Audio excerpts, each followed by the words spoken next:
Are you doing Shobha okay? I'm doing fine, Bhante. I'm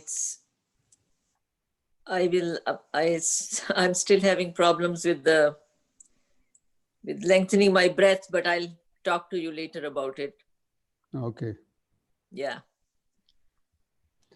Yes, learning how to lengthen our breaths, deeper, slower breathing is so many benefits. Yes. So beneficial, not only for meditation, but for our, whole body and life, in general.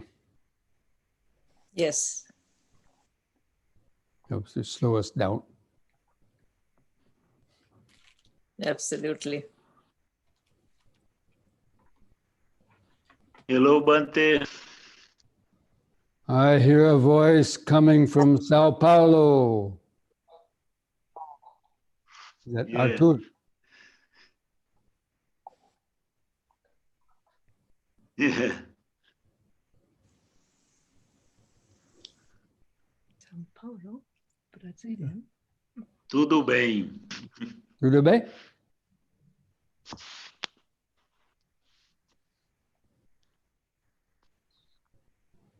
Hello from Maryland, Bhante.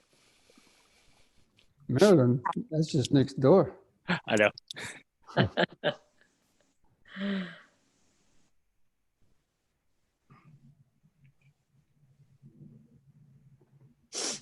Bhante, whenever you're ready.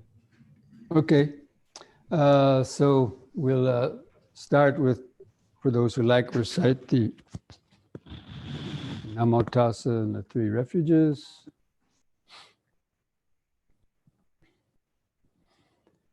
Namo Tassa Bhagavato Arahato Samma Sambuddhassa.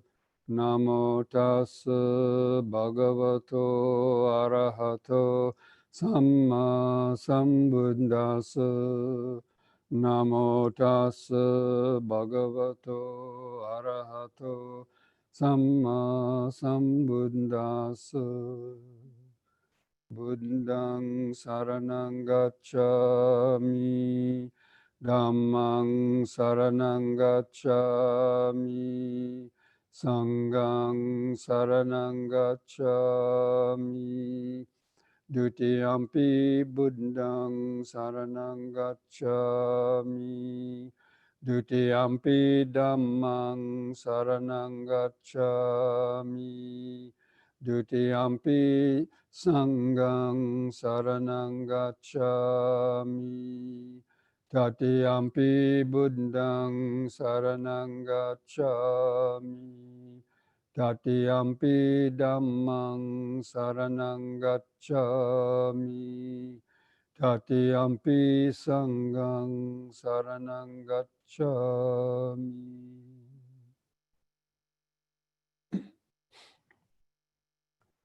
So, welcome to everybody for this Sunday afternoon. I was wondering if everyone, how many of you, of course I know you're not going to reply, but were able to see that the program that that special dana and sort of memorial service that was conducted in the memory of my mother yesterday over Zoom. You can just raise your hand if you're there. So I wanted to take a little bit of time to discuss the sort of the meaning of that, and especially the meaning of merits. So in that ceremony, it was called like a transfer of merits ceremony. And that is a very sort of important Buddhist rite, you could say, rite or ritual, that is performed upon the passing away of our loved ones, primarily for that. Usually the mother or father, could be other relatives as well. And it's all based on, the idea about samsara.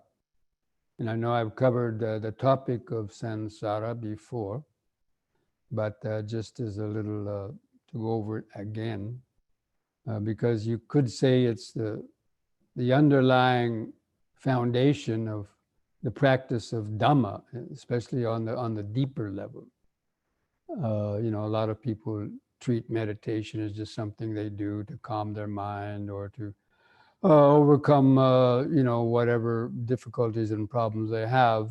But in this life itself, which is, of course, all and good and necessary, but, without kind of knowing or giving much attention to the deeper underlying meaning of that. So, with samsara, the idea is that our minds have been going through the rounds of becoming and re-becoming, or birth and death, for since beginningless time, and virtually, now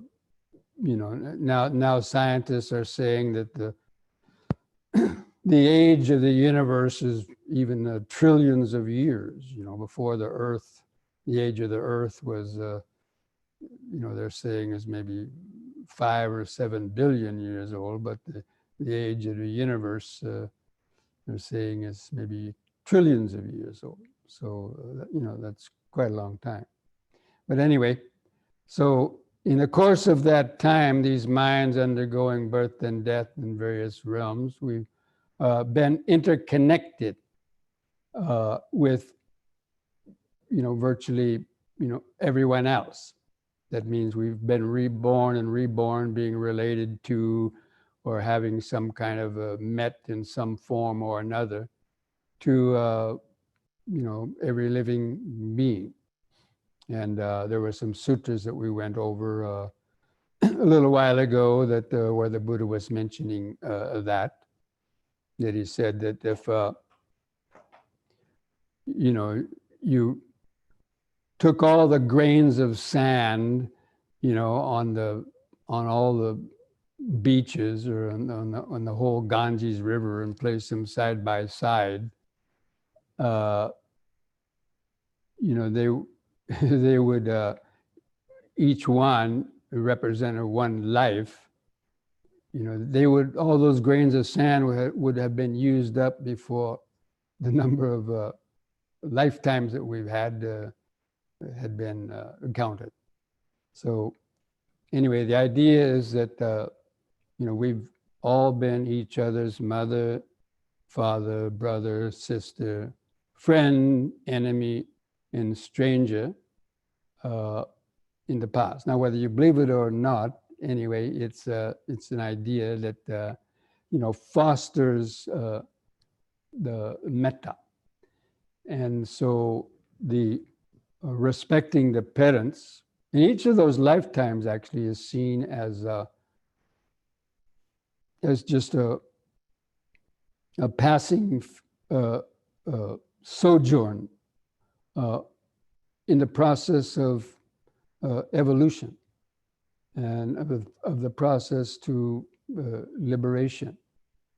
And the idea of karma also is a teaching tool.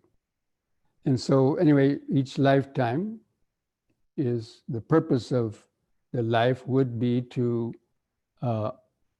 encounter Dhamma and practice the Dhamma and to help purify the mind of greed, hatred, and delusion, and to weaken or purify the strong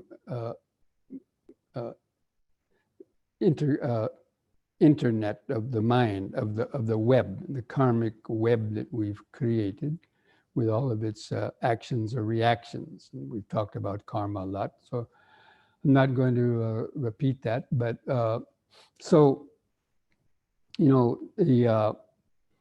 the idea that, even the mother that we've had in this life, we might have been connected in other lives, but in that same respect, and they're the foundation of our life. The first few years, the formative years, so to speak, are the most important years in a person's life, in the way that they're brought up or they're trained, and if they're brought up in a good way to have moral values and get their mind in a good direction and some morality and so on, then the rest of their life should follow suit. And if they're not well trained and they don't have good role models in their parents or other places where they live, or they don't have the opportunity to learn and travel, then they might get caught in negative type of actions. So anyway, to have gratitude for what the parents give you, and but the parents are also on their own journey. So the parents are on their own journey through the samsara. The mother and father meet because of their own karmic interconnections, and then their children are born also because of some karmic connection. And then when they all die, that's kind of broken up and split. Sometimes they might meet again in the future lives, maybe not. That depends on the karma. But anyway, so out of having gratitude, having gratitude for the parents, they want to, they perform this merit making ceremony or transfer of merit. So merit means the good things that you do, things based on developing the good qualities of the mind, and things like generosity, morality, studying the scriptures, wisdom, patience, truthfulness, like the paramitas, the 10 paramis. Or all the other good qualities of the Eightfold Path. So that's accumulating merit as opposed to demerit, which means like living an unskillful life, breaking the precepts, just following the adage of eat, drink, and be merry, and just caring about basically oneself or one's very small circle of friends. Anyway, so, that merit, those memories of those karmic actions, go with the person. So whatever we do in this life, they perform merit, so they have a dana ceremony and practice generosity. So they offer food and things to the monks, and they take refuge in precepts, and basically they dedicate the merits that they're making, hopefully could be transferred to the merits to their departed relatives. Now this is a little bit controversial, whether the merits, the good things that you do could actually be transferred, that power could be transferred to people who have died. Now, there's a lot of mysterious things in the world. We don't have the ability to know all the deep intricacies of the unconscious mind and so on. But the Buddha could see that quite clearly, because he could see how people are born and reborn according to their karma, and also how they're interconnected and how many lifetimes people have come back and had interactions and so on with each other over many lifetimes, and carrying feuds over to the next lifetime, as well as the good things. So anyway, this idea of transferring merit, now whether the other person can actually receive that merit or not, we don't actually know. But we do know that if a person's mind after death is born in a Deva Loka, or in some heaven realm, or there are some other realms where they would actually be able to see what we are doing on earth. They have that kind of ESP, or the, that ability to know what we are doing, even though they're not in the body. And so if they know that you are performing these ceremonies and thinking about them, at least, having gratitude and thinking about them, that itself is kind of transferring the merit. I mean, that will make them, happy to know that, oh, look at my relatives, my sons and daughters, they're doing this on my behalf. And, that would make them happy, especially if their mind was in an unhappy place. It might lift their spirits. So, one way that could be one kind of merit. But, everyone fares according to their karma. But the ceremony is probably more for the person who performs it. So that ceremony yesterday, like myself and the others who, knew my mother, they wanted to perform this ceremony. So it makes us feel good in terms of showing our gratitude for everything that she did well on the earth, right? So that's kind of just in a simple way, this kind of ceremony. So that's what was done yesterday. And I wanted to connect this actually with the Brahma Viharas, because the Brahma Viharas, as most of you probably know, it's also a series of meditations and mental states that lead to a liberation and these immeasurable states. And those Brahma Viharas are the practice of loving kindness, the practice of compassion, the practice of sympathetic joy, and equanimity. So in the Pali language, they're called metta, karuna, mudita, and upeksha. These are states of mind. They're the first three are really conditioned states of mind. So, because again, the defilements are centered around egotistical attachment and greed and hatred and desire and aversion centered around me, what I like, what I don't like, and doing everything in that me-centered relationship, mental attitude. So, of course, that's the source of suffering, the ego delusion. So the Brahma Viharas are a way to gradually break out of that. So most of you are familiar with those, but they're usually given in the order of metta first, then karuna, compassion, then mudita, and then upekkha, because each one is harder to practice. So metta is the easiest one to practice. Basically, it means having a friendly, kind and friendly attitude toward everybody. Again, based on the idea that everybody could have been your mother in a past life. So even people that you may not like in this life, or just strangers on the street, they could have been a relative of yours in a past life. We don't know. Even in an animal body, it could have been, puppy brothers and sisters in a puppy litter. Who knows?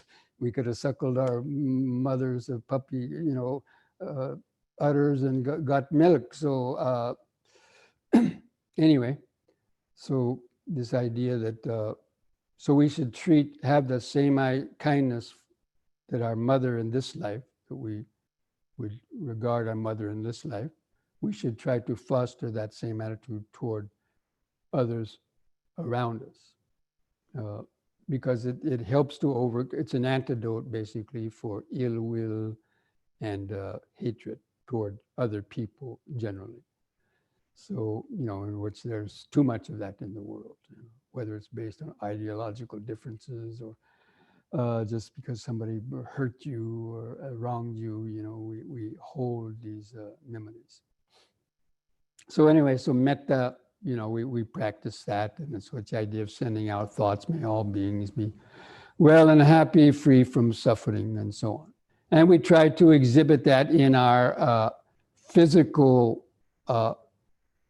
relationship with other people. And when we meet people, and, you know, have a friendly attitudes toward them and be helpful. Maybe you see somebody struggling on the street, an old person, you go to help them, or, you know, offer to carry their groceries, or whatever, you know, just basically being, having a friendly attitude toward others, and not only your own relatives, but, you know, in a general sense. And then, you know, radiating that outward. And so it affects the mind. It creates this more open vibration in the consciousness, rather than just I say with me, I, me, and mine. You open up, you know, to others, and seeing everybody basically is a one big, huge karmic family, you might say. So, you know, that's probably the easiest one to practice, you know, just being friendly, right? And largely it's a mental exercise, but we try to, of course, what we do with our physical bodies and speech comes from our mind. It starts from motivations and thoughts in our mind to do that. So it's not only mental, but it should manifest in our physical actions too. But when we meditate, then basically it's a mental exercise. Then compassion or non-cruelty. So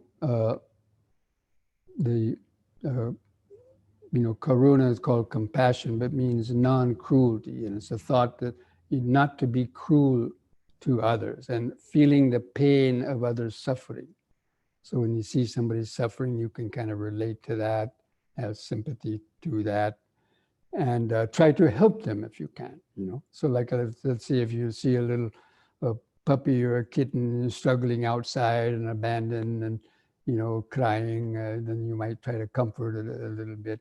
Doesn't mean you have to bring it into your house and adopt it, but, or if you see a spider in your sink or a bug or something, you know, instead of flushing it down, or, you know, try to get it out on a piece of paper and at least take it outside, you know, you don't have to keep it in your room or something. But, you know, anyway, the idea of being, having compassion for their suffering, even a bug flipping around on his back, you know, they're suffering, basically. And so have compassion to relieve their suffering. So, and this is a more active state. So compassion is a more active state. You have to get out there and actively, if you see something, then within your means, of course, we try to manifest that compassion to others, even if it's strangers and so on. And we see examples of that all the time, because we know how we ourselves suffer, and we know how good we feel when somebody else helps us, right? And so we try to pay that forward, as the popular expression these days, you know, pay it forward. Something good happens to you, you know, to try to help, you know, somebody else. So that's a little bit harder to practice because it involves more of our time. You know, and we might have to go out of our way to help somebody. Or if you know somebody who's in a tight spot, they need some help, you know, over 2 or 3 hours doing something, if you know that, you know, to offer to go over and help them, right? So it requires more of your time. And I often give the example of, let's say, you know, some relative or some friend, maybe they're sick and, you know, they were trying to get something done at their house, or they need something done and they can't do it, and they you know, ask you if you could come over and help, let's say, paint their house or cut their grass, and you say, oh, can you come over on Saturday and, you know, help? And you just think, Saturday, oh, that's the football match, you know, that's the basketball game. Oh, let me call my nephew and I'll pay him $10 and he'll go over and he'll help you, you know. So that's kind of secondhand compassion. It's easier to give money and have somebody else go out and do something for you than you can still sit and enjoy your whatever you're doing. So, so that's a kind of a diluted compassion, because compassion really requires more sacrifice, and it affects the ego. That means you're having to let go of my time or something connected more with me to help something. So that's why compassion is generally harder to practice than metta. So that you have to practice metta first. If you're not friendly, then it's very difficult. You're going to be compassionate for anybody else. And then mudita, sympathetic joy, that's the idea of rejoicing or being happy when you see other people having a good fortune. So probably the easiest example is, when somebody, maybe you've been buying lottery tickets for a long time, and maybe you spend hundreds of dollars on lottery tickets and never won, and then you hear about somebody who first time they ever bought a lottery ticket, they struck it rich, and they shouldn't have gotten that. I've been doing this for a long time. So you don't have a lot of joy for them. Or even a harder one, if somebody at your workplace, you and somebody else are vying for a promotion, and the other person gets a promotion and not you, how would you feel, right? Or you might think the other person doesn't deserve it, or maybe they cheated by spreading some rumors about you or whatever, So to have, even at your own expense, to have happiness for somebody else's good fortune, even if it's to your own expense. So that's even harder to practice than compassion. And we can see that in ourselves, when things happen and we get news, it's and then so or if somebody gets sick, we can say, they deserve that, or something. And that's a kind of a negative aspect of the sympathetic joy. Or when somebody overcomes their sickness, to be happy for that. Now we can do that naturally for our relatives and so on, but maybe not for others, or maybe not for some of our relatives too. And then the equanimity. Now, equanimity is actually the end practice. And equanimity means the even-mindedness, and the mind that's no longer sort of taking sides or has any sort of likes or dislikes as such. And it's, in the midst of pain, it remains calm, or in the midst of the 8 worldly dhammas of pain and pleasure, gain and loss, fame and ill fame, praise and blame. Those are the 8 worldly dhammas. That's what usually affects people's mind. But equanimity is a state that if you're praised, you don't let it go to your head. And if you're blamed, you don't say,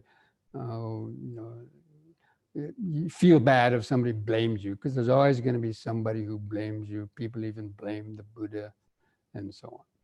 So, or in the midst of pleasure and pain, when you're feeling pleasure, you don't let that go to your head. And if you're feeling pain, you try to maintain equanimity.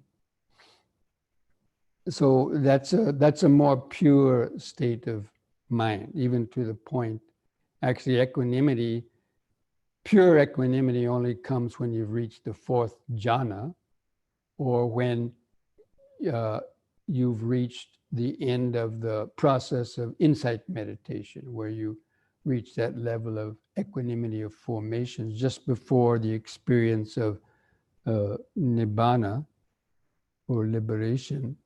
The mind is in that state of equanimity. That means it's not reacting to any of the sensory stimulations that are coming through the senses.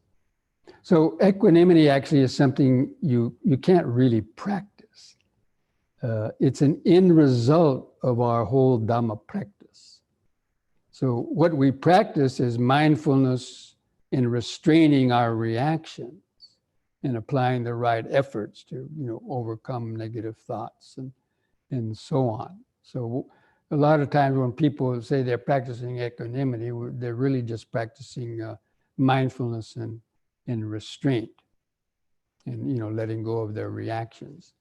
Because equanimity you don't practice. It's the end result of doing all the other practices.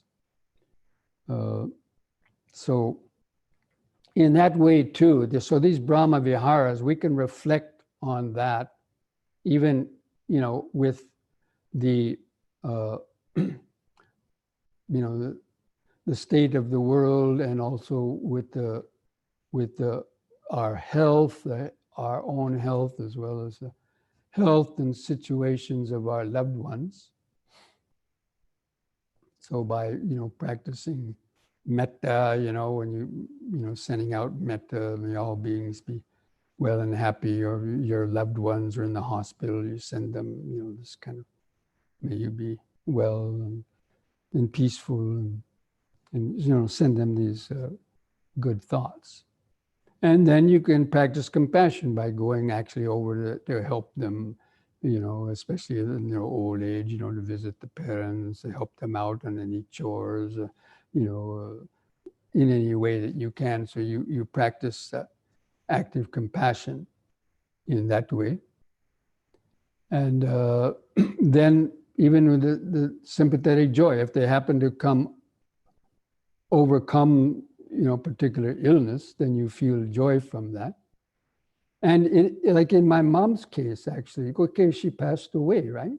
But she was 102 years old. So she lived a full life, and she was living in a frail body. And she herself, told us many times, like, I want to leave this world, Why isn't, she might have said God or not, but she said, why can't I leave this world? And so when she died, actually, I didn't really feel sad. I felt sympathetic joy for her, knowing that, she got what she wanted. She got released from the body, and she's probably experiencing great happiness, in that freedom, because I'm sure her mind went to a good place. So I have sympathetic joy for that, even though somebody might be feeling sad. Oh, my mother died, and that's a kind of a selfish thing, because we don't want our loved ones to die. We think we're feeling sad for them, but actually we're feeling sad for ourselves if we can't let them die in peace. Now it's different, of course, if somebody gets murdered, or if a younger person dies, before they reach, let's say, old age, right? But with somebody who's already reached an old age state, most people, would prefer to leave this world rather than continue to suffer or make their families suffer by, whether it's financial hardships, paying for hospital bills, or whatever. So many different things. So anyway, that sympathetic joy, we can apply that even in our understanding of Dhamma. And then finally, the equanimity, having equanimity, knowing that everyone fares according to their karma, right? So we can try to help others. We can try to practice compassion and so on, offer people our help, but some people don't want our help, right? And like, especially these days, which is quite common, like addictions and so on. So a family member, they try to help one of their family members or relatives overcome substance abuse, for example. And, tries to, get them to some therapy or a rehab center. But the person may not want to be helped, or like homeless people, right? So, you sort of, break your back, so to speak, and trying to help, but the people don't seem to really appreciate it. So at some point, equanimity kicks in and says, look, I've done whatever I can. If they don't want to accept this help, then, that's their karma too. And so knowing that everybody fares according to their karma, and they have to work out their own karma. And so we shouldn't inadvertently or over much cause ourself undue mental stress and suffering if somebody doesn't want to accept the help, the equanimity, we just let it go.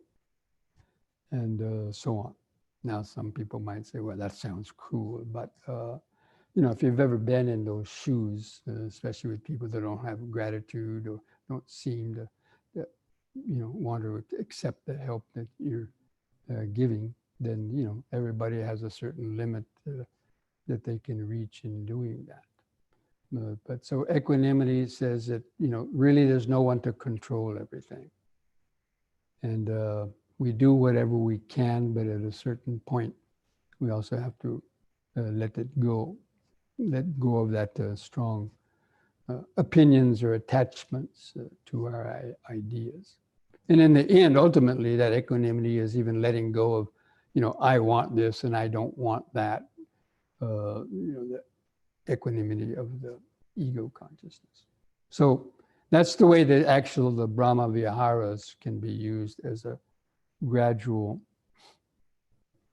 training in liberating the mind through those stages of cultivating these what are called the boundless states, or the immeasurable, the Brahma Viharas. Actually, the meaning of it is dwelling with God. So these are like qualities that, if a person believes in God, basically it's these qualities you think of, universal love and compassion and so on, that are associated with that. And so that's why they, even back in the days of the Vedas and so on, they call them the Brahma Viharas, or dwelling with the Brahma. So I just wanted to mention some of these things and how you might, relate to that in your practice, in your life generally, but also with your other relatives and so on, and fostering that kind of gratitude. Gratitude is one of the deepest sort of mental qualities, because from the day one we are born, we're depending on others.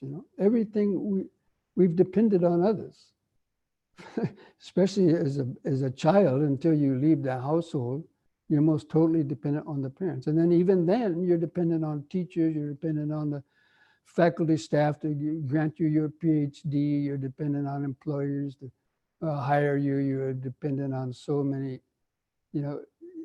Nobody can exist without the help of others. Even monks, our way of life, we depend on the, generosity of others. It's a mutual relationship. But even with that, that's our whole life.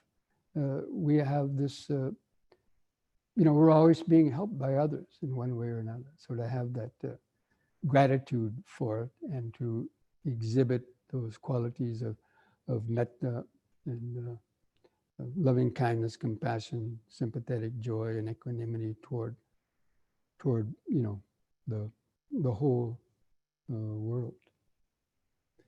Okay, friends. So having said that much, if any of you have any questions you'd like to post up on our chat, we can look at those. Let me see here.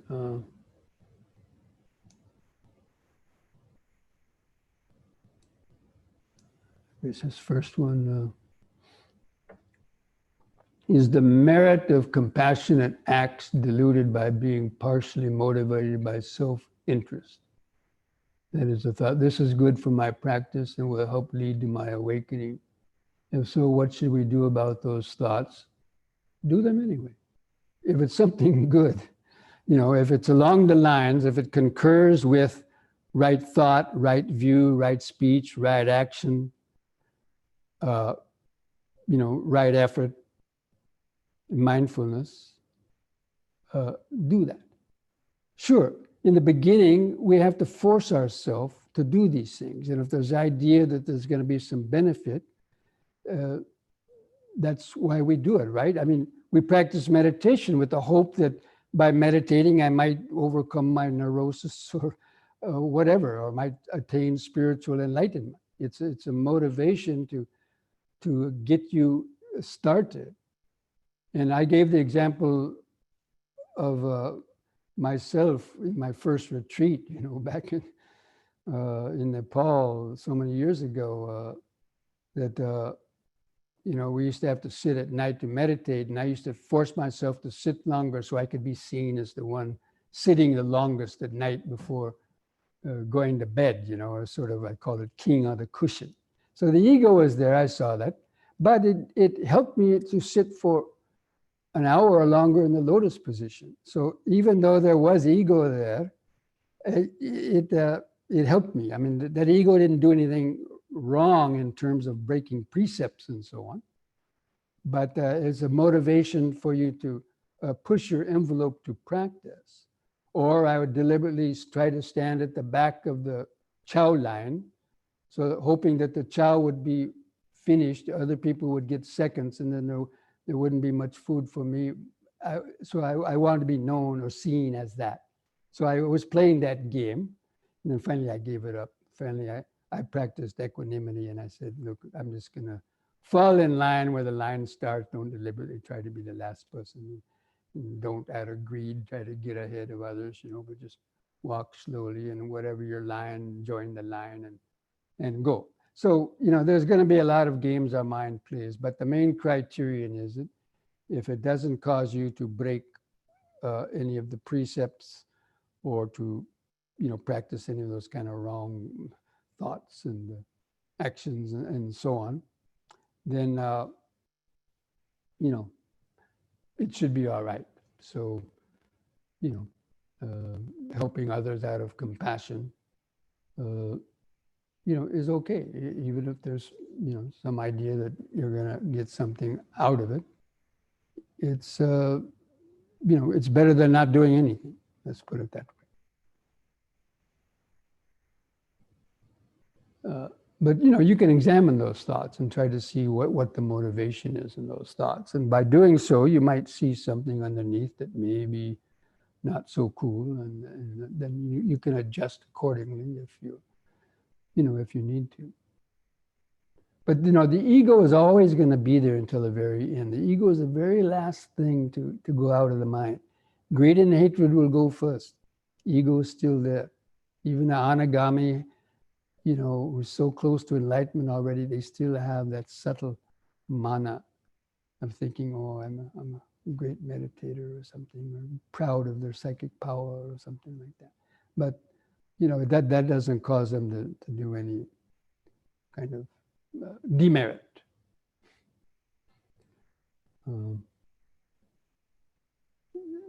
Some people in India believe that people lived 100+ years automatically without even exposure to Dhamma, reborn in heavenly realms because they must have seen many friends.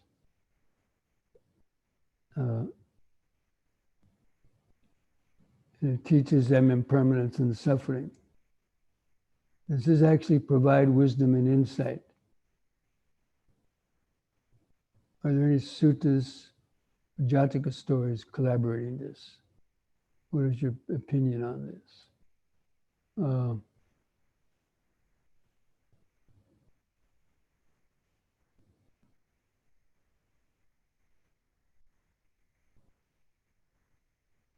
The length of life that we live is, of course, due to some extent on our past karma. But look, the Buddha lived 2,500 years ago, right?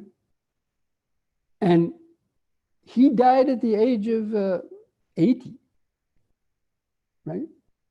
He died at 80. He was a Buddha, right? Fully enlightened.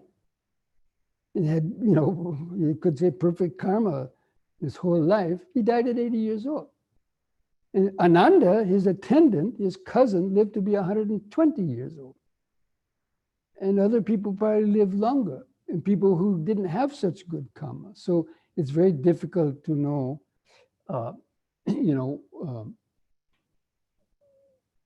why people are living longer or shorter.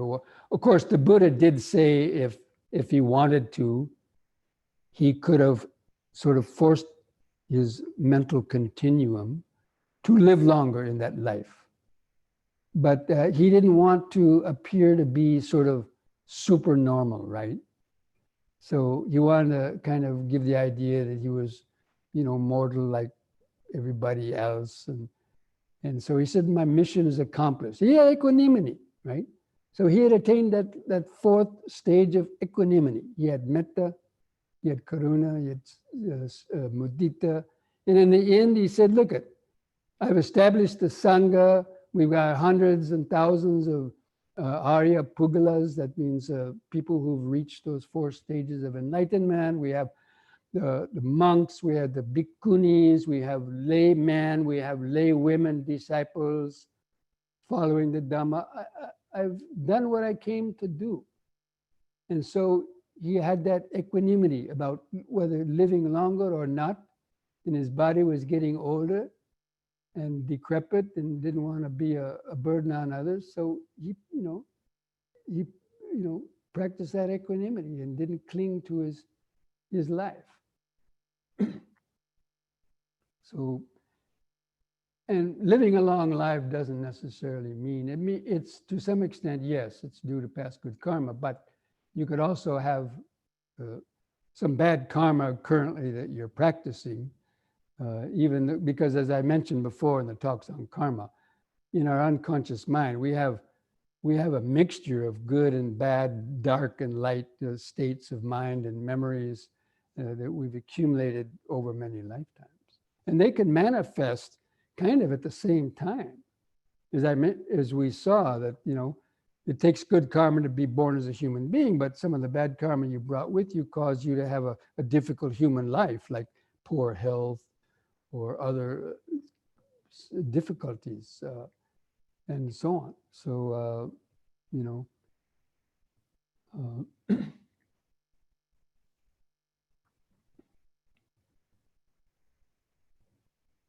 but reading the Jataka stories also provide a lot of insights into karma and how that karma is, what's gone comes around, and so on. So, if you have access to the Jataka stories and you're interested in that, you try to read some of them.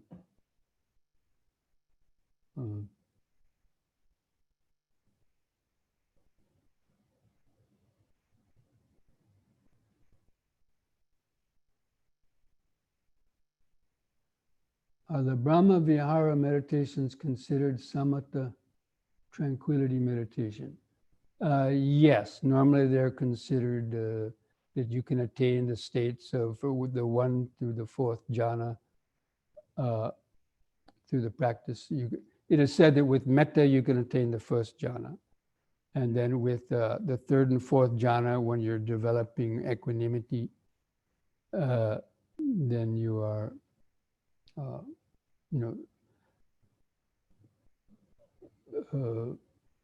also attaining, those pure states of the jhana. So, like if you're practicing mudita and then the Brahma Vihara of equanimity, if you reach the 3rd or 4th jhana, especially the 4th jhana, then basically that you're in that state of the Brahma Vihara of equanimity. But you may not have equanimity in the 1st or even 2nd jhana, so therefore you would be practicing metta, compassion, sympathetic joy, help you reach, 1st, 2nd, 3rd jhanas.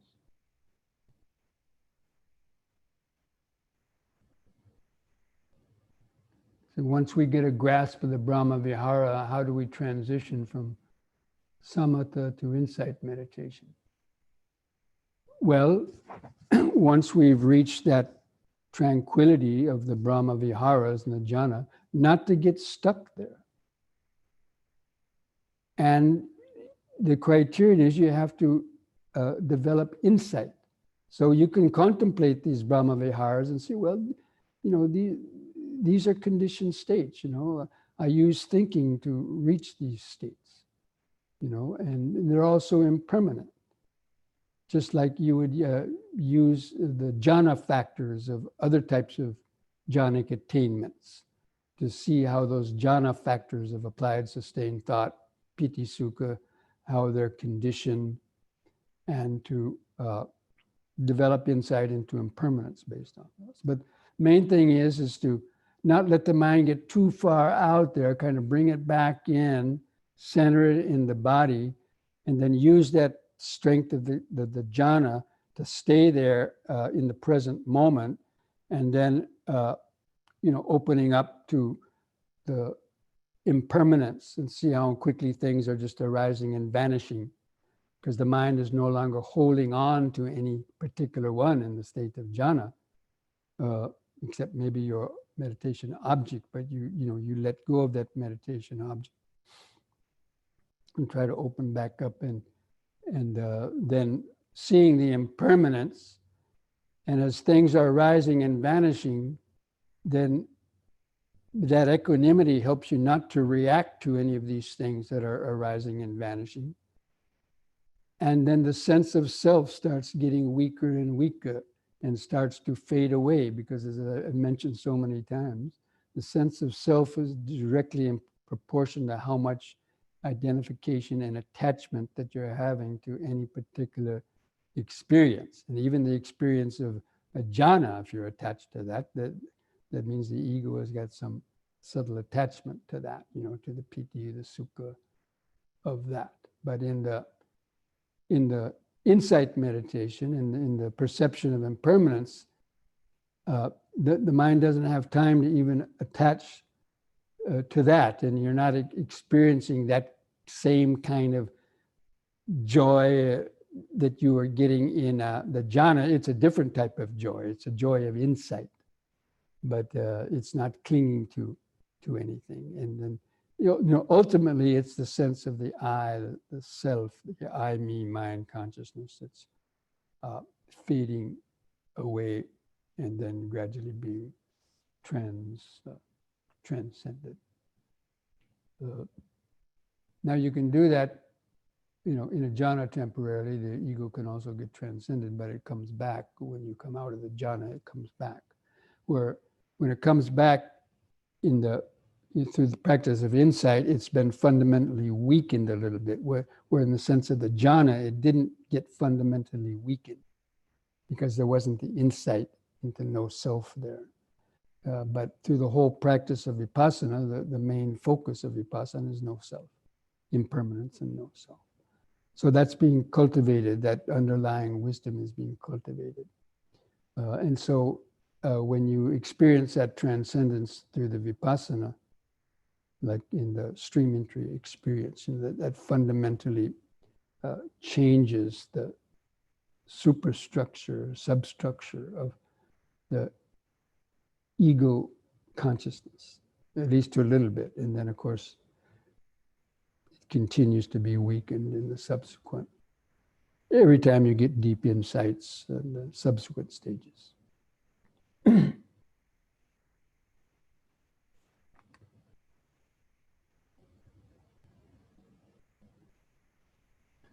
Here's a question. Would the transfer of merit ceremony for your mom be available on your blog?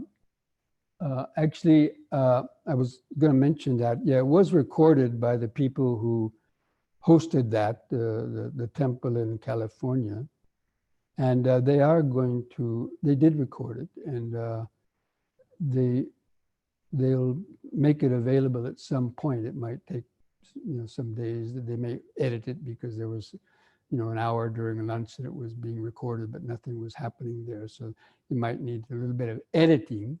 And yeah, they're going to contact me and hopefully, I'm sure, provide a link, whether it's YouTube or something else, and then I will, you know, make it known available on my blog or send it out on that little newsletter that I have. Maybe not on the blog, but on our website, probably on our website.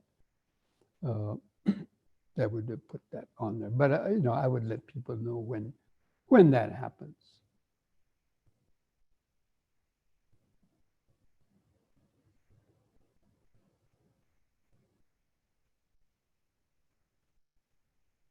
As a Westerner who has recently come to the practice, I had little exposure to many of the rituals of Theravada Buddhism.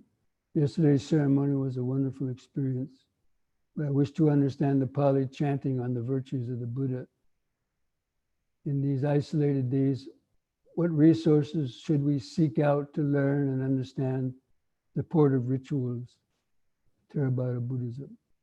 Now there's some of you out there that are also fairly experienced in this, and you've been giving, like the Bhavana Society chanting book, for example. You can learn the Pali and the English. They have Pali and English on different pages there, and they have all the qualities of the Buddha, all those chants that they were chanting yesterday. At least most of them, they're in the Bhavana Society chanting book. So if somebody who's listening there can put that link to wherever they're going to find that Bhavana Society chanting book, then that is a very good source. And there's some other books, but I can't bring them all back to mind at the moment. But anybody out there in virtual land who has that information of those links, then maybe they'll be putting them up here so you can.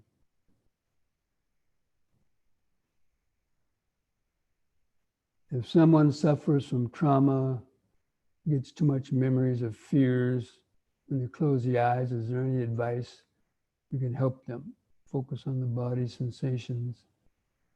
I would say when fears rise up, of course, these are deep emotional states, sankharas, and they can come up, unexpectedly, especially when you reach deeper states of concentration. But most fears are the fear of death, the fear of getting injured, the fear of getting sick, but it's all associated with the fear of death.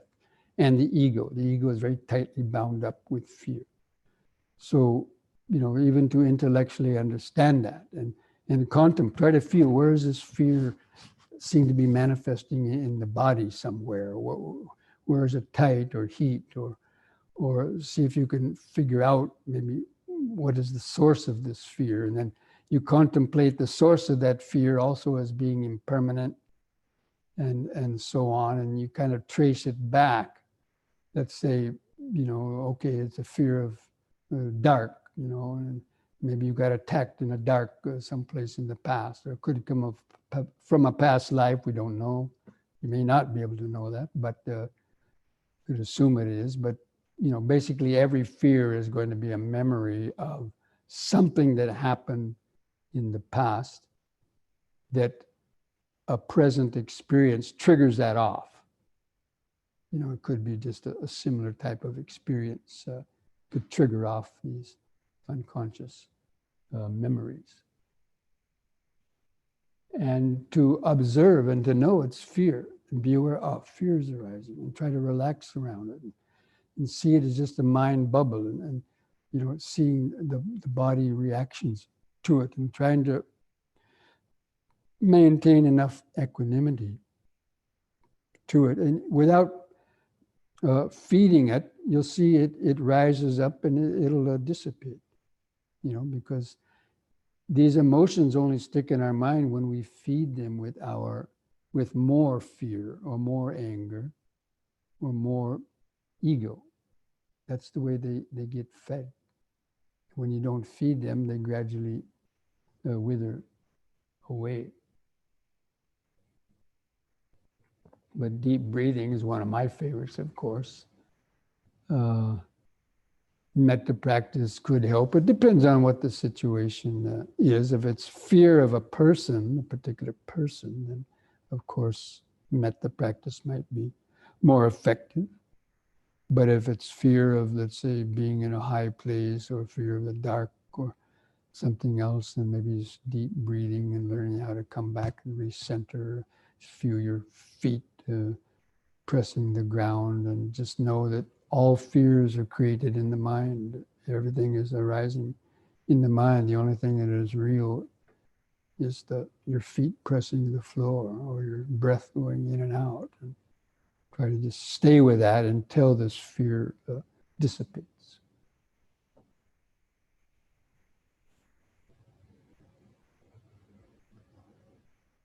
Living a somewhat secluded life these days, I find that day-to-day annoyances arise with respect to those who are closest.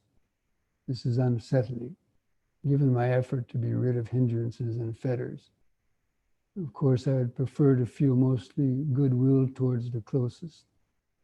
Well, familiarity breeds contempt. There's a saying like that. So it's true that because, you get to know people that you're close to, and you know each other's vulnerabilities, and then there's always, if the ego is still there, it's always going to be, holding on to something. So you have to be very, watchful for that, and know that these are just habits of sort of nitpicking, nitpicking somebody's idiosyncrasies or something like that, and try to be mindful of the urge to want to say something if they're annoying you. Okay, it's just annoyance. Who's annoyed? And practice the no self. Whatever they're saying to me, insulting me, or shouting at me, it's just their own mind yapping. But sure, we have to pay attention and say, well, is there something I'm doing that's irritating them? And we try not to antagonize it to make it worse. So that's the main thing. We got to manage these things. You're not going to necessarily get rid of them until you've actually attained those stages of entering the stream and so on. So we have to manage them with mindfulness and, the practice of metta and compassion. And, have compassion for people's little strange idiosyncrasies. Because we all have our own, right? So, but anyway, that's part of the, attachment to families. So many feuds are within families, aren't they?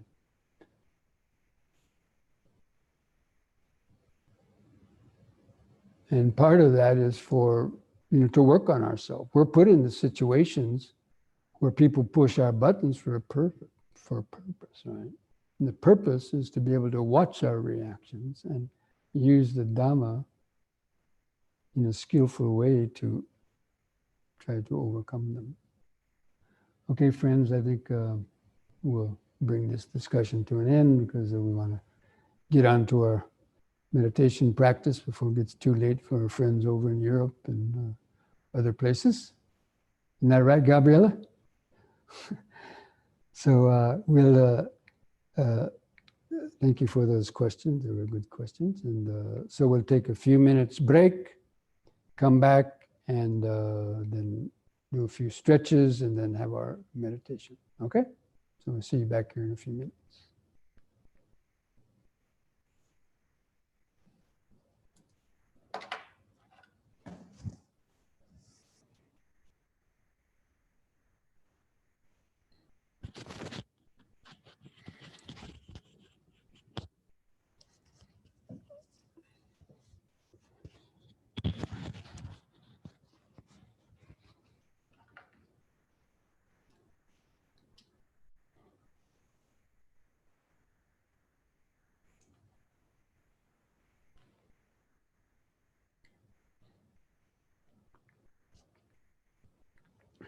Okay, friends, we're going to start a few yoga exercises now.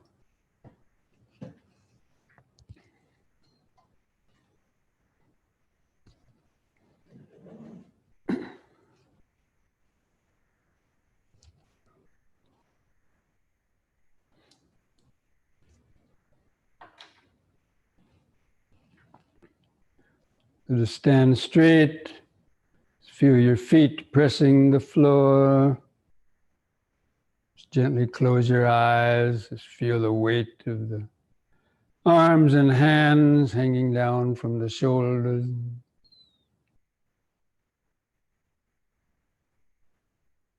Feel the clothing touching the skin of your shoulders, your chest, legs. Then begin some deep, slow breathing, slowly filling up the lungs from the bottom up to the top of the chest, expanding your upper chest. Hold the air in the lungs for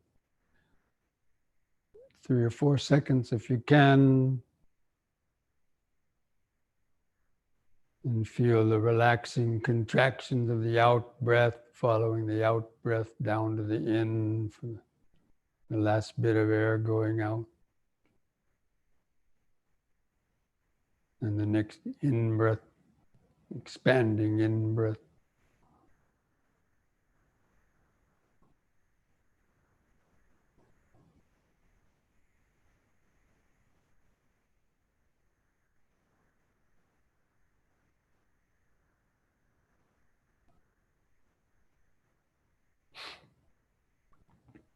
On the next in breath, raise the arms over the head, interlock the fingers, turn the palms up, straighten the arms, stretch your head back, arch your back a little bit, stretch upwards at the same time. On the out breath, turn the palms down, touch the top of the head, feel all the sensations. And again, in breath, palms up, straighten the arms, head back, arch back.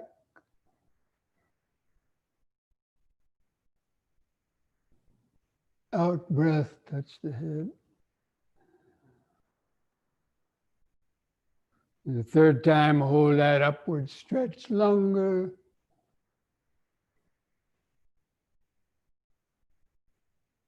Just feel all the sensations.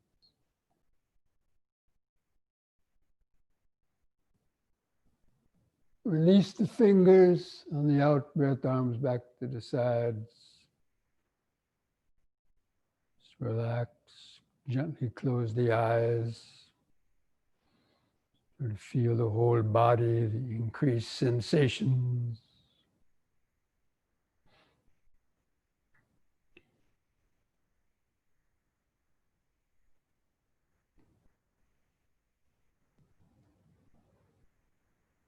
Just remember standing, keep the attention focused in the body, letting go of your extraneous thought.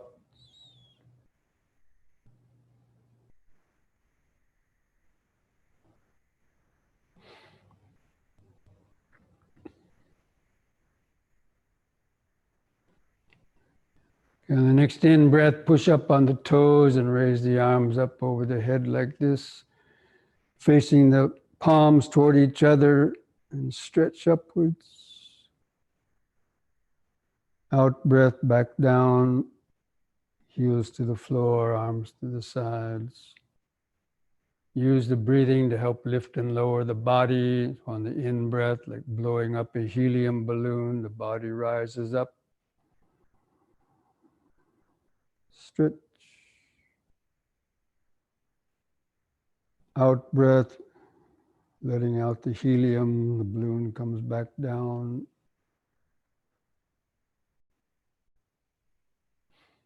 Once more, in.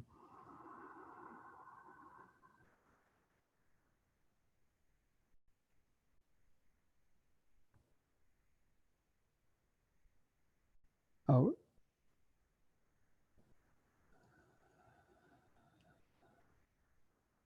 Relax. Gently close the eyes. Just feel that increased aliveness, pulsations.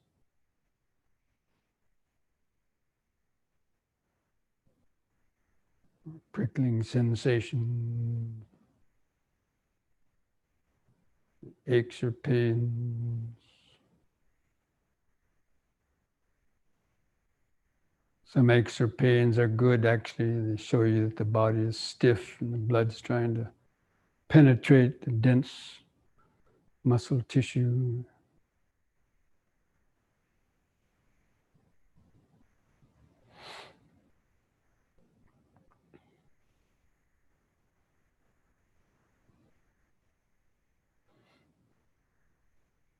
You now spread the legs apart about 3 feet.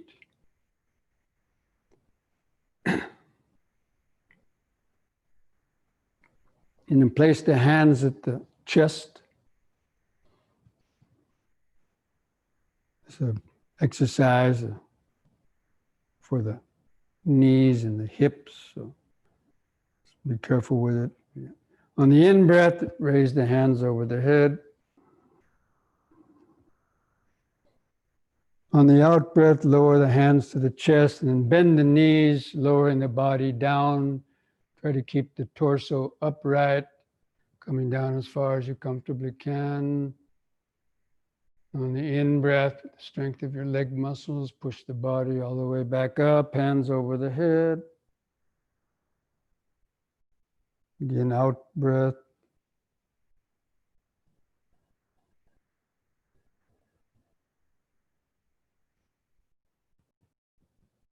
In.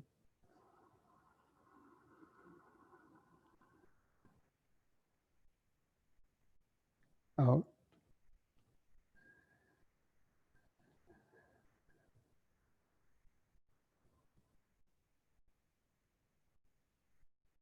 In.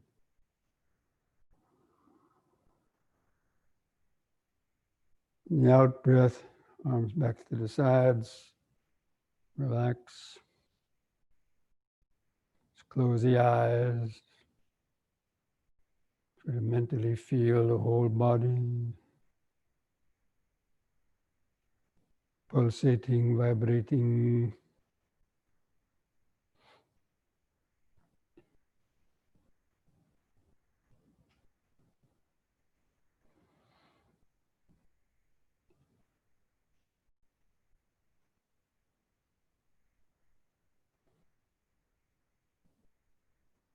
And still keeping the legs apart. We'll do side bending, but keeping the hands at the sides. So breathe in. On an out breath, bend over the right side. Let the right hand slide down to the knee or below the side of the knee. The other hand resting on your side and hip. In breath, lift up. Then the other side, out breath.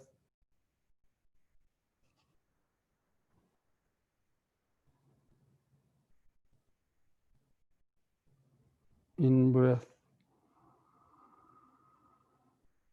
Repeat it again, out breath to the right.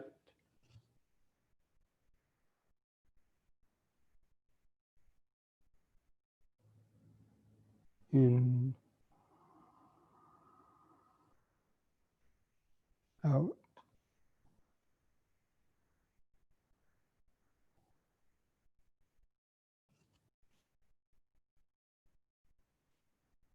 Once more to each side.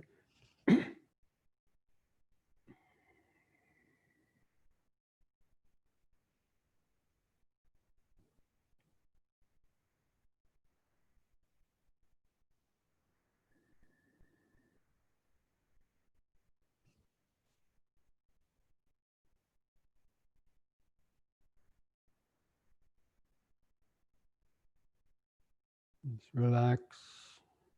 Feel the whole body.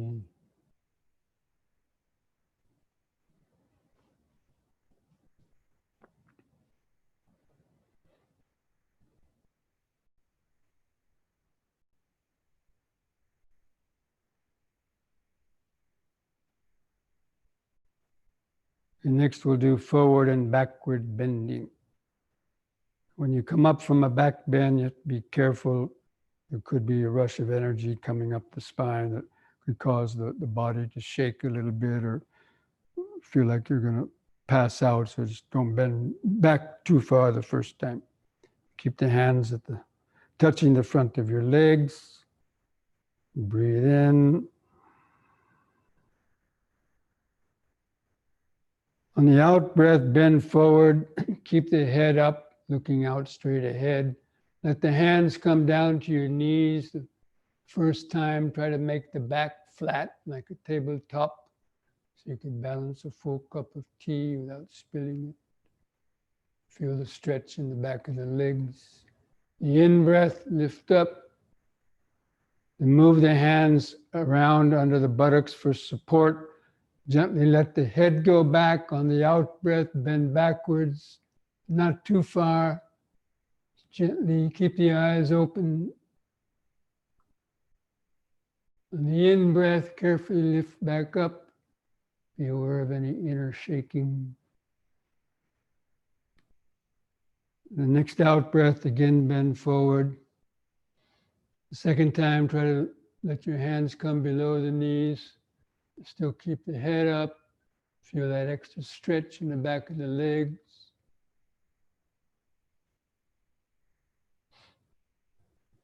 In breath, lift back up. Again, the hands around the back. Out breath, the back bend. Try to bend back a little more. Keep the eyes open, look up at the ceiling.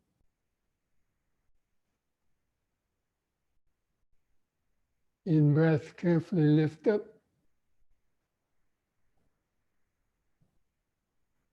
And the third time, forward. Let the hands come down as far as you can toward the feet. Still keep the head up. Looking out front. Feel that stretch in the back of the legs.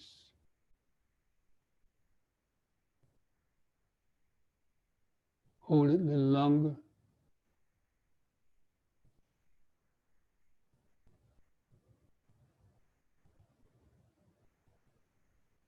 Okay, and in breath, come back up. And once more, the back bend.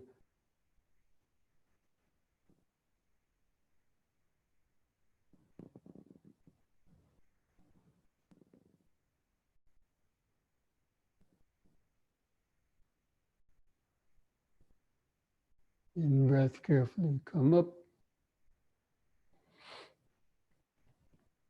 In the out breath, just relax. Just close the eyes, feel the whole body. Feel each foot pressing the floor.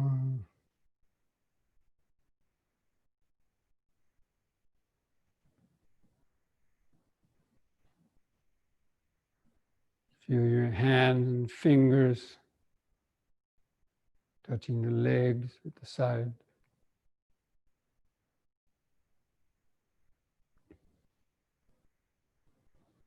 Feel the clothing touching the skin on different places.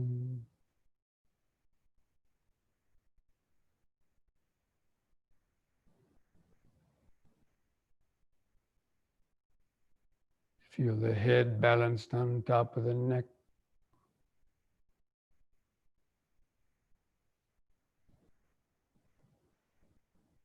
Just feel this body exactly as it is, here and now, subtle life force, vibrations, pulsations.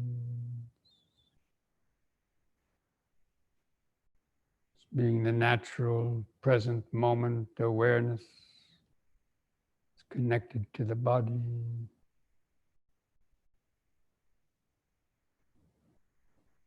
It's feeling those material vibrations, the earth vibration, the air vibration, water or heat vibration.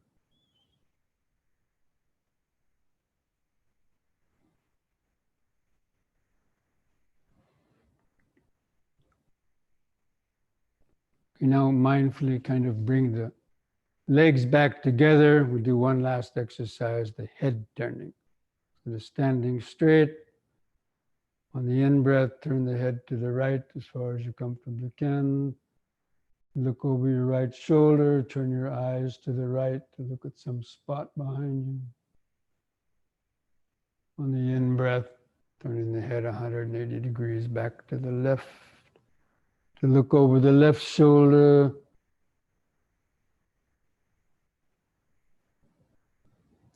In-breath back to the right.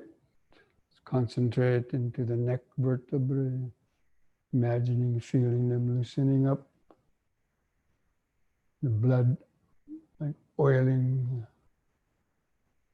the joints of the neck vertebrae.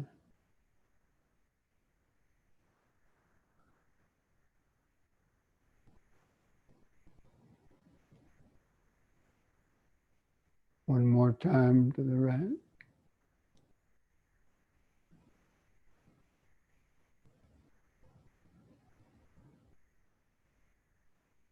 Out breath left.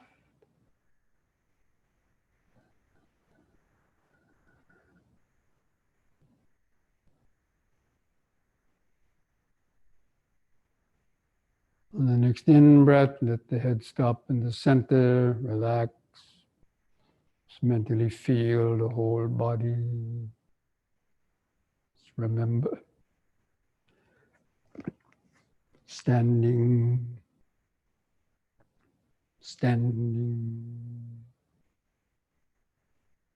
here and now.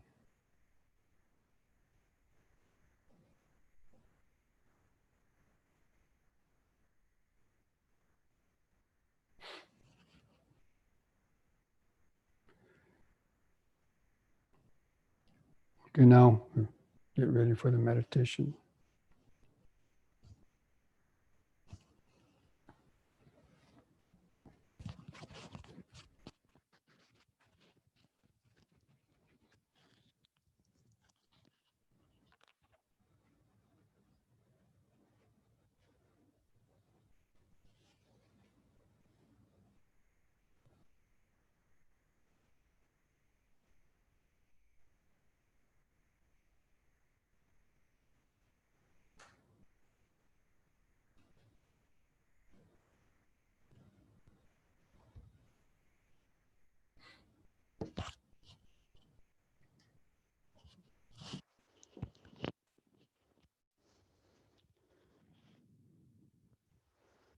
If you have a bottle of water handy, take a drink of water.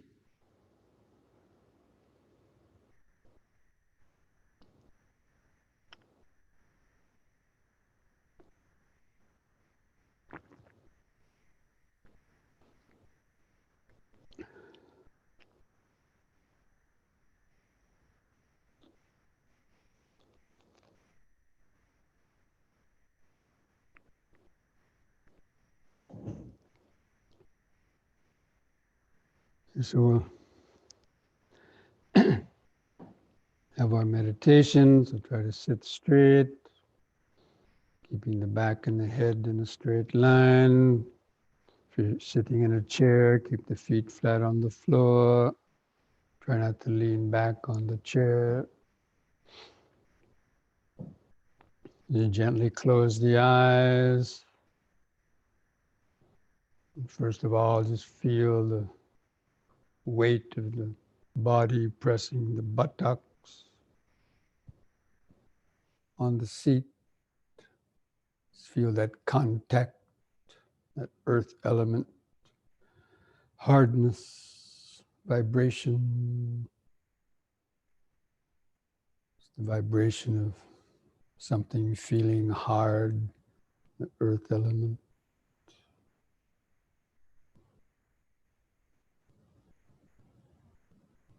Try to feel the left buttock and then the right buttock.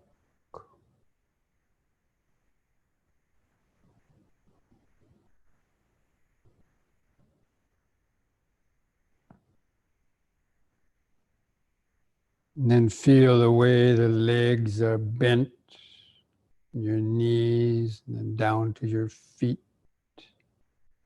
Feel your feet and toes. Feel some sensations in your feet and toes.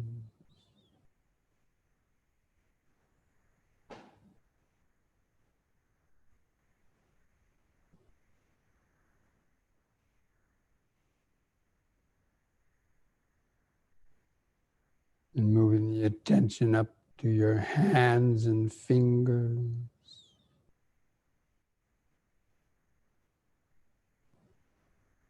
See if you can notice the outline of some different fingers or thumb.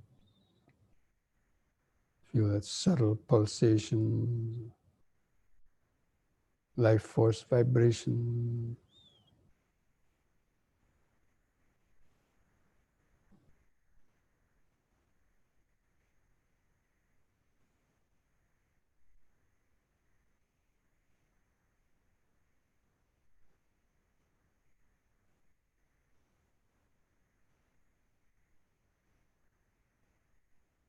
And feel your shoulders, relax the shoulders, feel the weight of the upper arms hanging from the shoulders.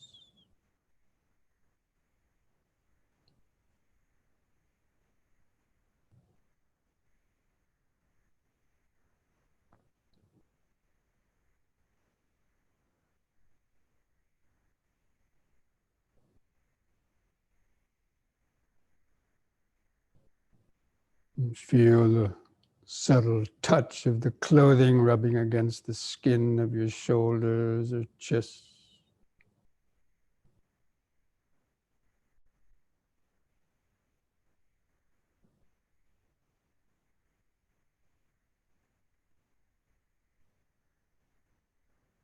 It's the earth element of the clothing touching the earth element of the skin, producing friction or sensation.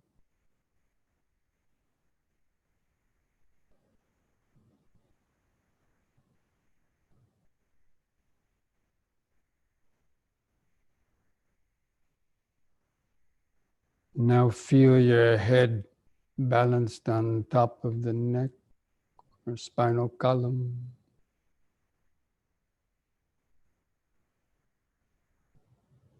You just feel the skin of the face stretched over the skull.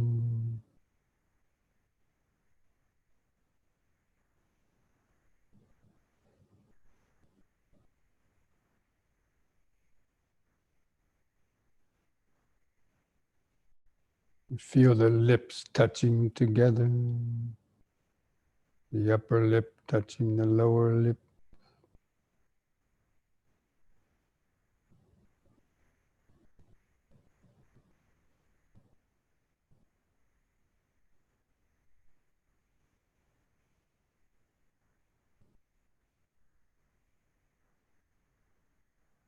And feel the tongue laying in the mouth, the soft flesh of the tongue, the earth element of the tongue, laying in the water element of saliva, moist liquid sensation being the water element. You might feel the teeth touch together, the earth element vibration.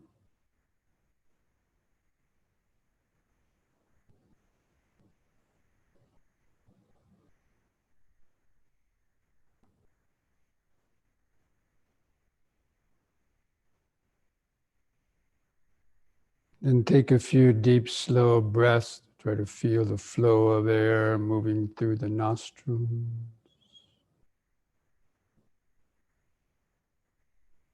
And hold the air in the lungs a few seconds to feel that pause, to feel any sensation, the sensation of present moment awareness.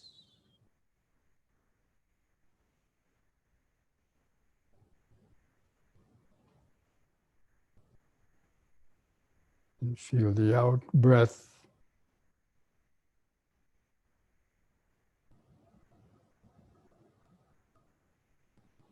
Just take a few deep, slow breaths like that. Drawing the mind deeper inside.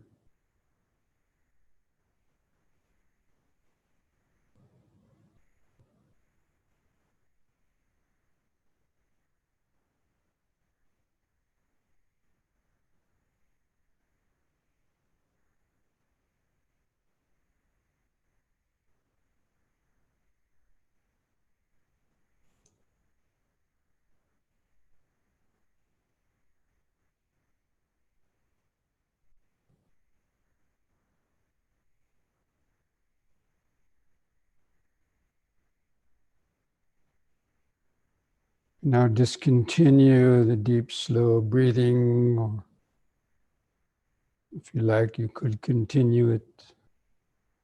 Now just feel the eyes and the sockets, and the eyelids stretched over the eyeballs.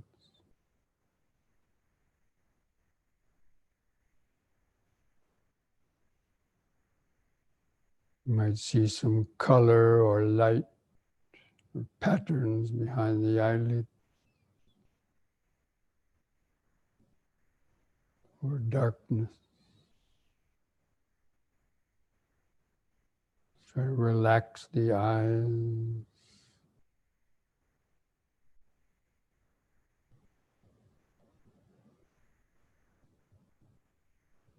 The eyes and your thoughts are related, connected. There's eye movements, means there's mental activity. You can totally relax the eyes, the minds become quiet. It reverts to awareness.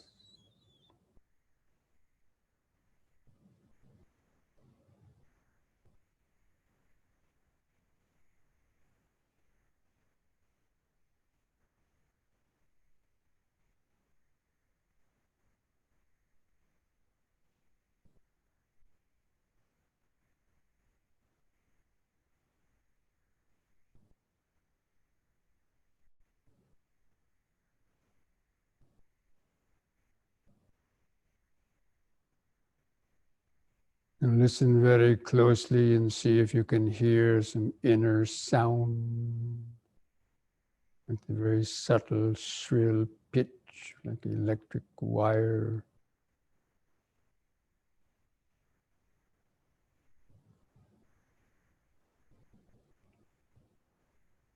Being the sound of the brain waves, alpha state.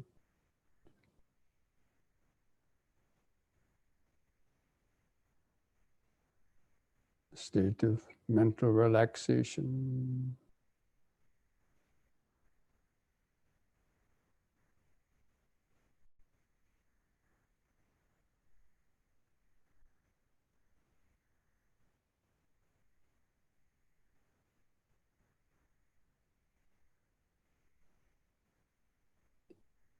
And just allow the awareness to kind of just expand a little, to feel that outline of the sitting body.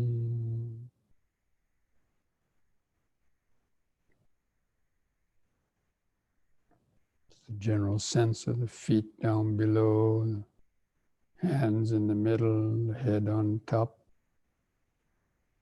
clothing touching the skin on different places. Just the natural sensations of the body-centered awareness.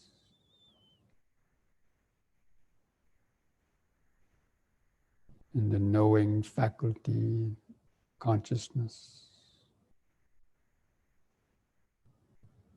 Sitting, the mind knowing that the body is sitting, knowing by feeling it.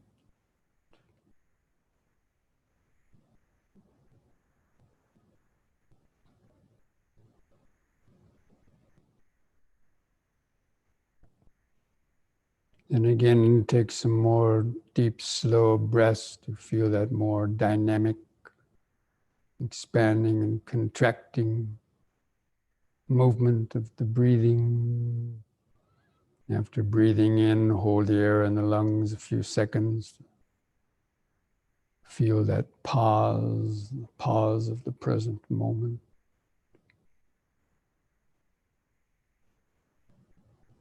Feel that expanding of the whole body. The chest expands. It feels like kind of the whole body expanding. Oxygen moving through the nervous system, the out breath, relaxation of the out breath.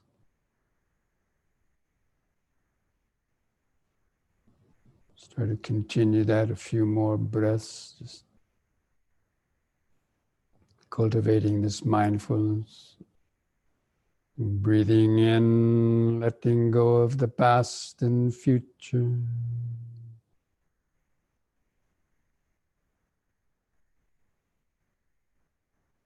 Breathing out, sitting here and now.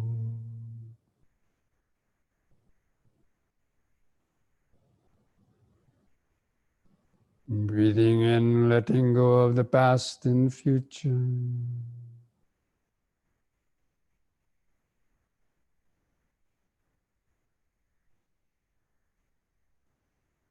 Breathing out, sitting here and now.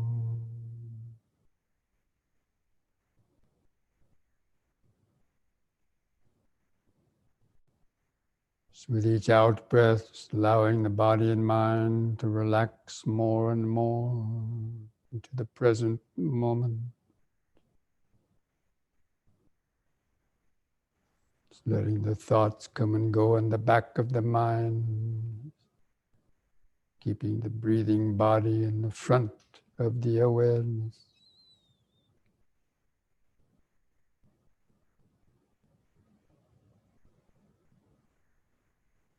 And again, we're going to count the breaths from 1 to 10 to try to gain a better concentration. So with the next expanding in breath, mentally count 1. And feel the pause. And with the contracting out breath, so count 1. Feeling that relaxation.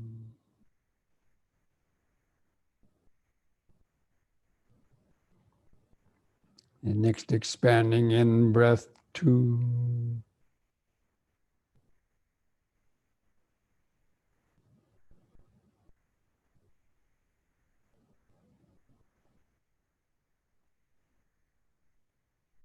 Contracting out breath 2.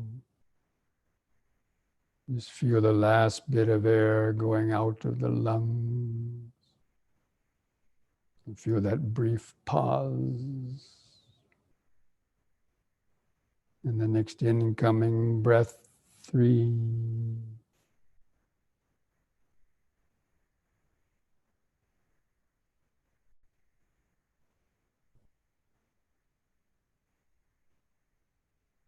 Out breath 3.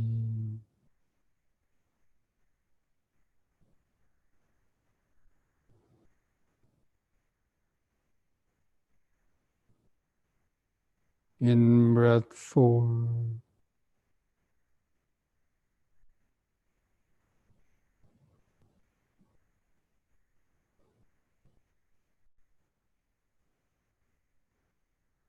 Out breath 4.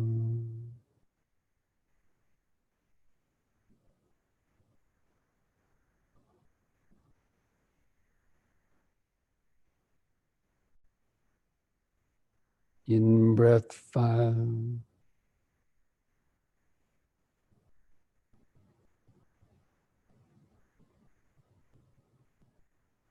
Out breath 5.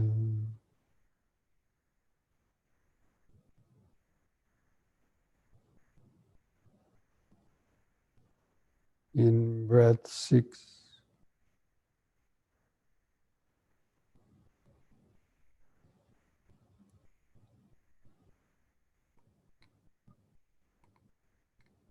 Out breath 6.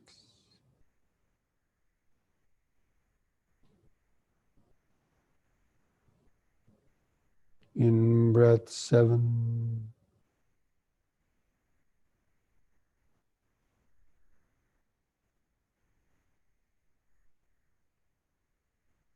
Out breath 7.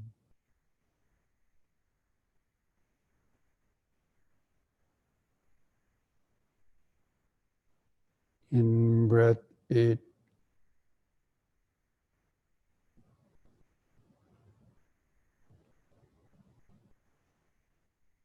Out breath 8.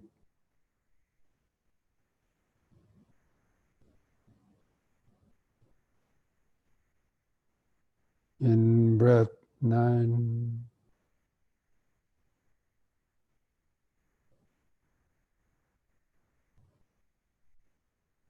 Out breath 9.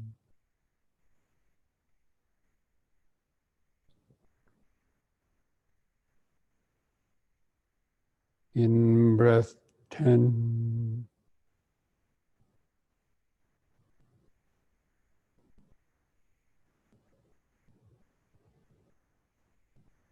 Out breath 10. Now discontinue the counting, discontinue any controlling of the breath. Let the breath return to its uncontrolled rhythm, shorter breaths. Continue to keep the attention focused on the subtler movements of the breathing.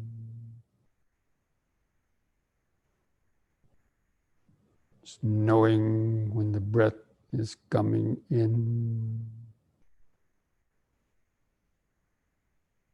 and knowing when the breath is going out.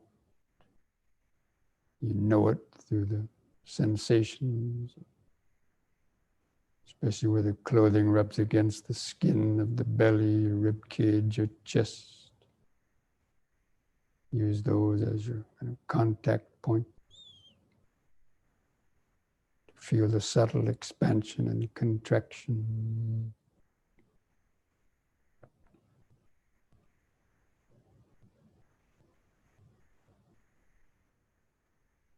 Just know the shorter breath. Before you were breathing in longer, now you're breathing in shorter.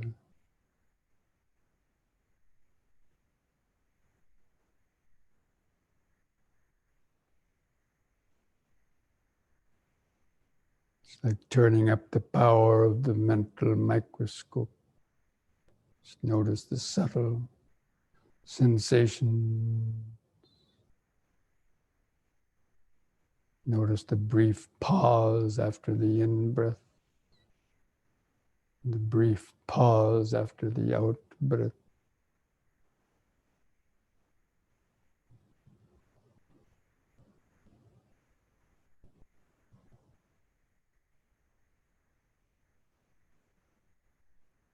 To observe the impermanence of the breath. The in-breath begins, lasts a second, stops. That's its impermanence. The out-breath begins, lasts a moment or two, stops. That's its impermanence. Especially pay attention to the moment the breath starts in, the moment it stops. The moment the out-breath starts, the moment it stops. It's called attention to impermanence.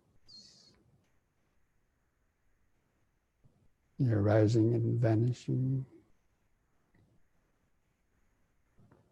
of each breath,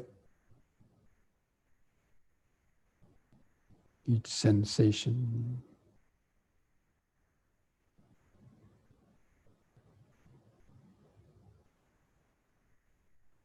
This is the transition from shamatha to vipassana.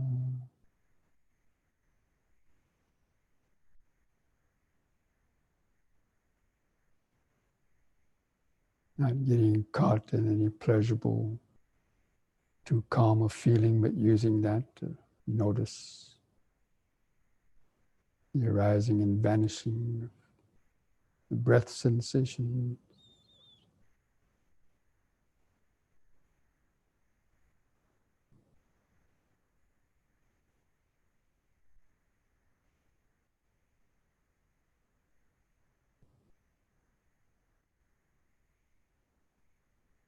Even within one in-breath, you can notice several different sensations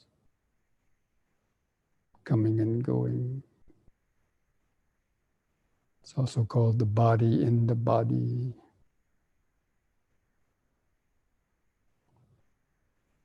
Within the whole breath, there's many individual little sensations, expanding, contracting sensation.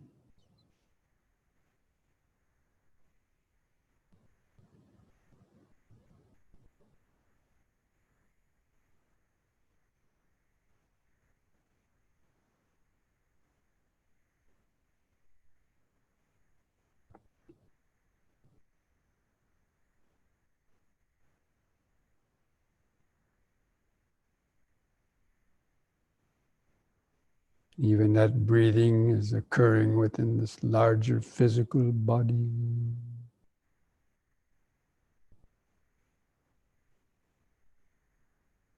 It's also the body in the body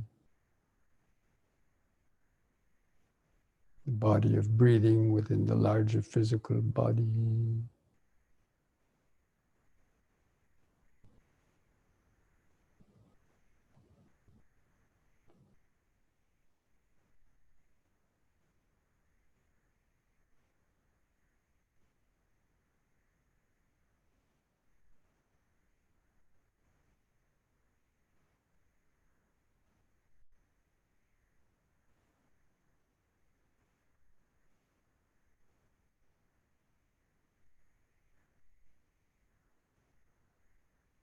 At the same time, remain alert for intruding thoughts or any hindrances.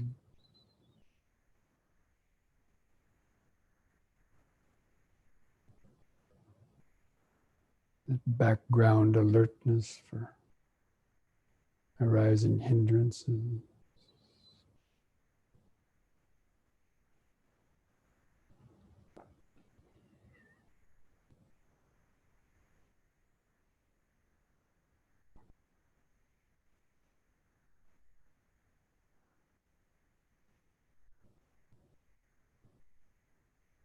Applying the right efforts or the appropriate antidotes to weaken or overcome a hindrance, such as straightening up the body if the body's slouching.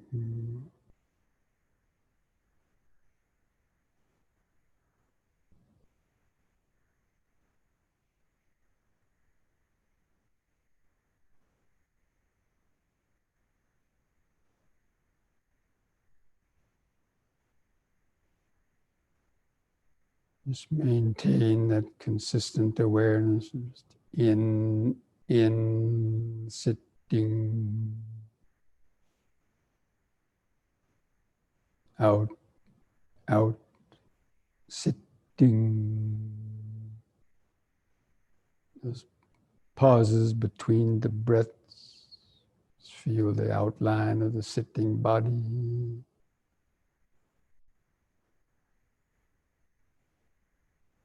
So that again, that's the body and the body. The in-breath, you're feeling the in-breath. And the pause, you understand that's occurring in the larger body.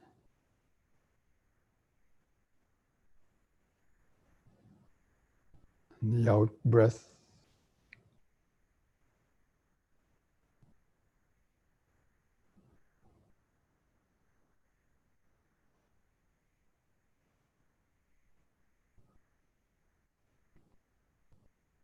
And in the larger body, you can also feel other sensations, just some itching sensations, prickling sensations, aches or pains.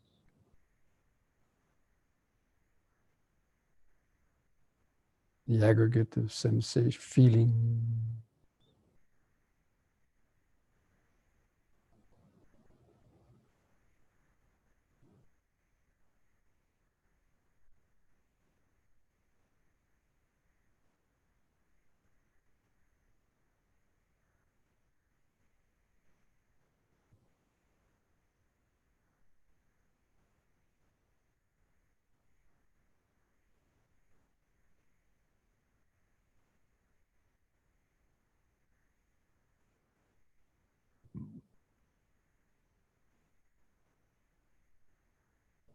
And if the mind is calm enough, just try to be aware of those 5 aggregates.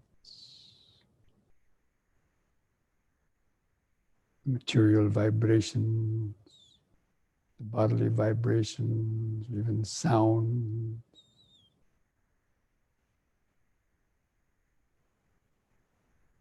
Any pleasant or painful sensation because of that.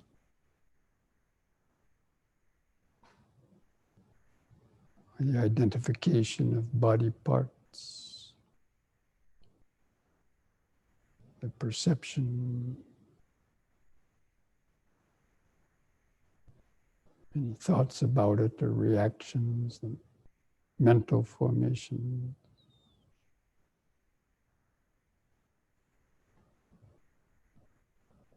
And the consciousness itself. Or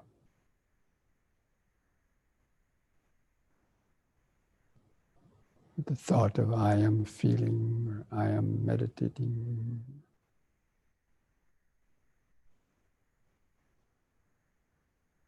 Or urge to do something, ego consciousness.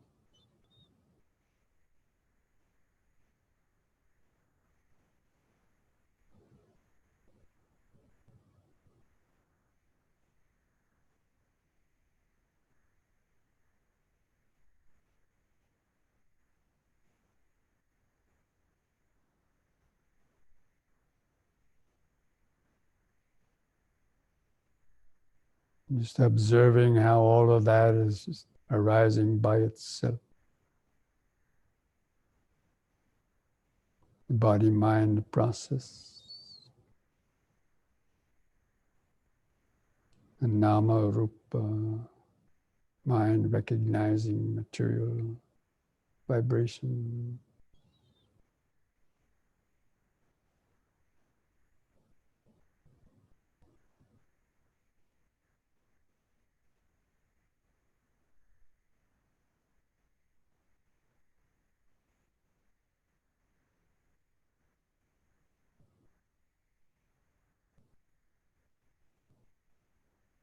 Just as though you were kind of watching a movie. Oh, look, oh, look at that, look at that. Oh, there's form, there's feeling, there's perception, there's volitional activity, there's ego consciousness.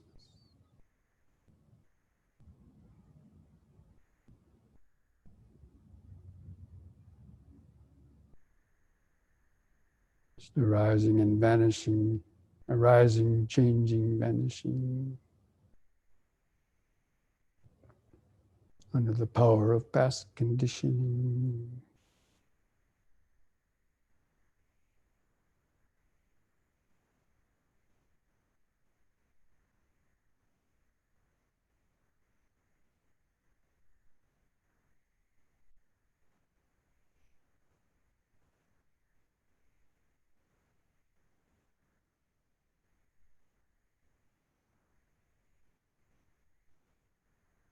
This is the right view.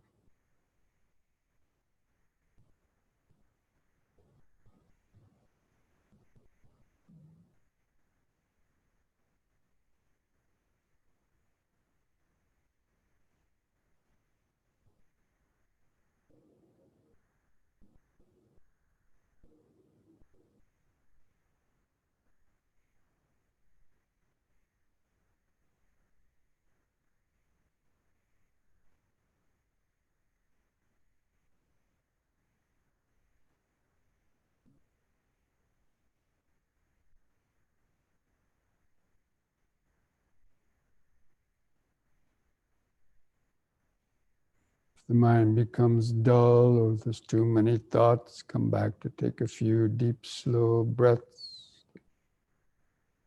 Help stay grounded in the body, the present moment. Charge up the nervous system with life force.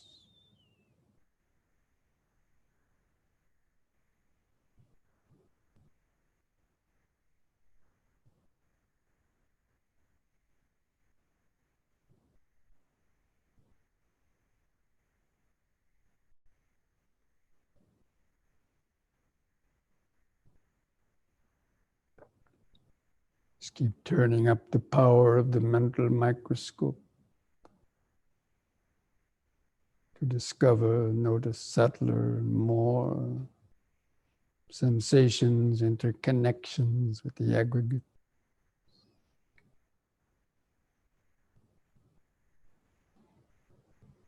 Developing that wisdom.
If the mind is calm enough, you have enough onlooking awareness.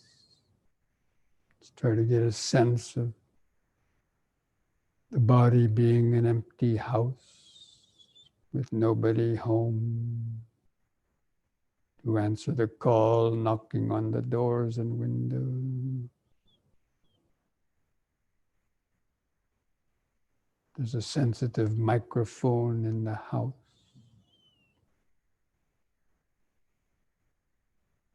The house is wired with consciousness, awareness.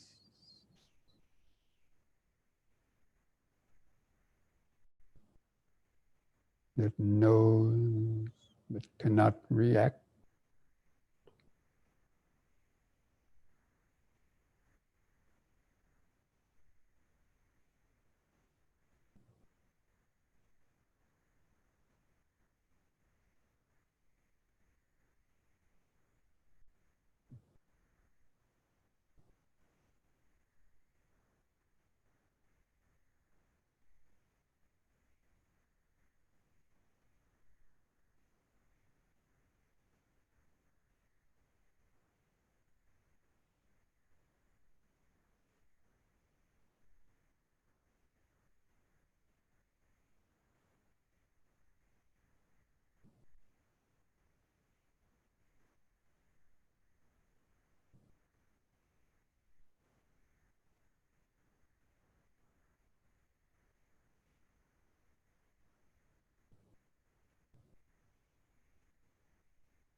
What perception arises on hearing that sound? Or mental activity?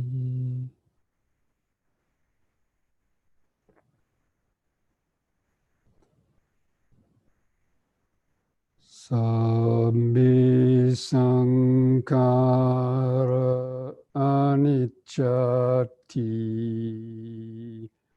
Sabbi sankhara dukkati. Sabbi dhamma anattati. Yada panyaya pasati atanibindati dukhi esamaggo visuddhiya.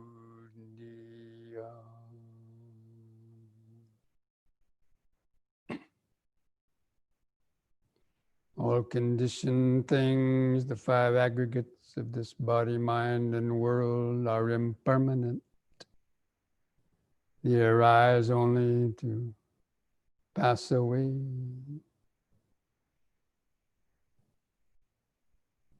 When one sees this, and all impermanent things have clung to with ignorance, brings stress and suffering. And all dhammas, the conditioned as well as the unconditioned, are without any owner or controller. They're not self. When one understands these three characteristics with the eye of wisdom, one becomes disenchanted with suffering. This is the path to purity, to freedom. And thus spoke the Buddha.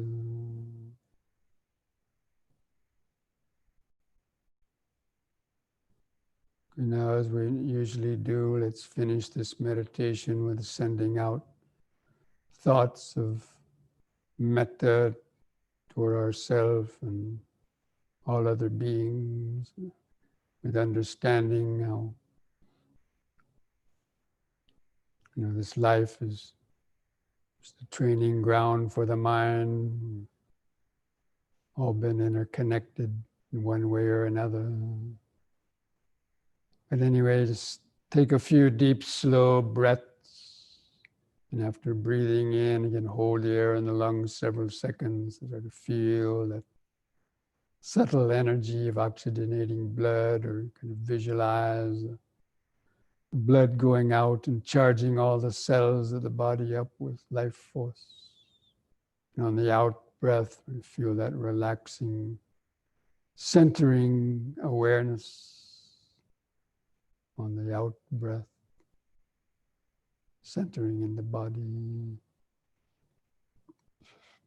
then again, breathing in,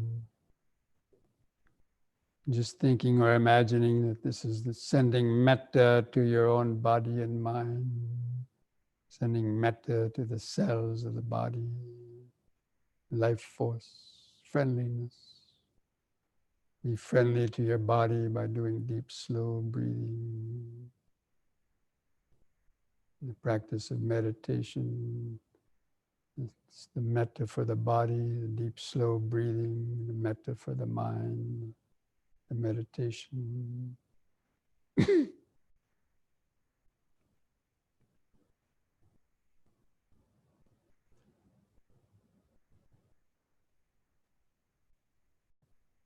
And after a few deep, slow breaths, sending these metta vibrations to your own body and mind. And think back and send these vibrations to your mother or parents, if they've departed this world or somewhere out in samsara. And just seeing mom and dad, wherever you are, if you're able to hear this, feel this, Maybe you'll be well and happy and peaceful, knowing that your loved ones are thinking about you, having gratitude for all you've done for them. Just imagine those metta vibrations from your own body just going out to their imagined image or memory. May they be well, happy and peaceful, free from suffering. Maybe they'll be able to meet the Dhamma and continue their path of evolution, the evolution from suffering to liberation. And again, with each out breath, just expanding these metta vibrations out to other family members or friends, colleagues at work. With each out breath, just imagining that expanding further and further out through the city, countryside.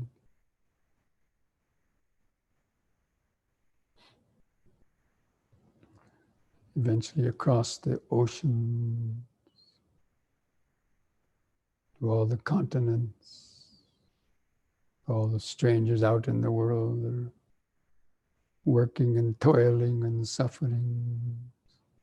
Just imagining these metta vibrations on your out breath,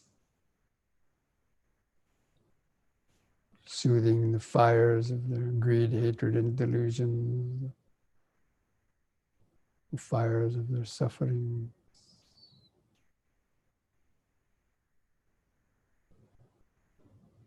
Just with the idea that may all living beings, wherever they might be, living near or far, known or unknown, the weak or the strong, rich or the poor,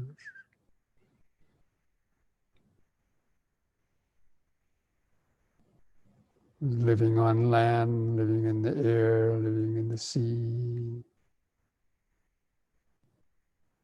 May all living beings be well, peaceful, and wise.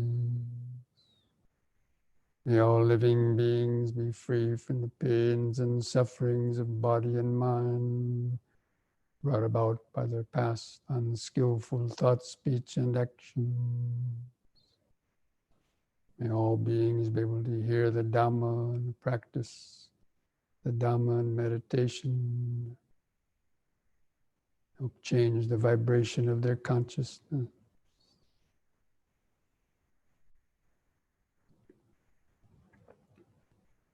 May all beings be able to evolve through the course of evolution, the state of liberation from samsara. May all beings be well, peaceful, and wise.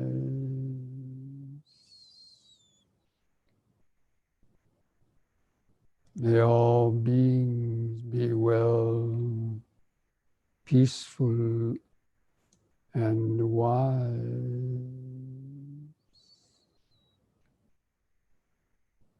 Just like a mantra reverberating throughout space. Well, peaceful, and wise.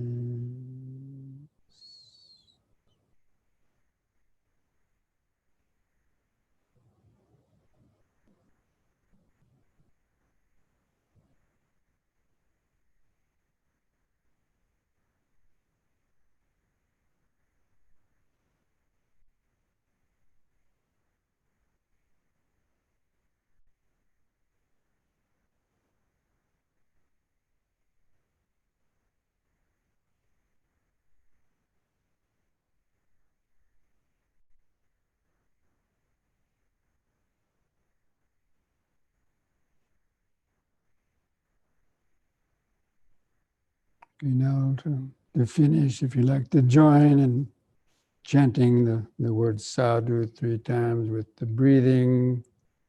We take a deep breath, hold the breath a moment, and on a long out breath, chanting the word sadhu to feel those vibrations.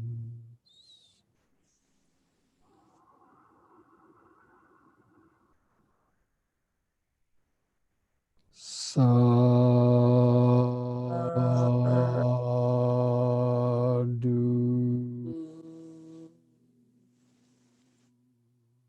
It is good. To mute.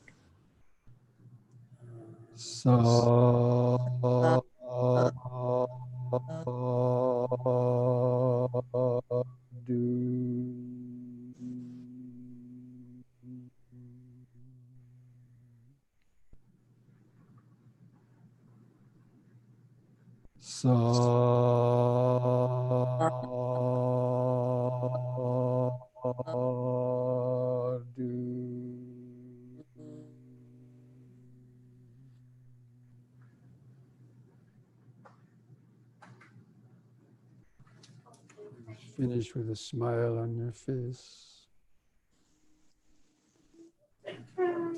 knowing that whatever suffering you or others might be going through, in the end, you'll get through it.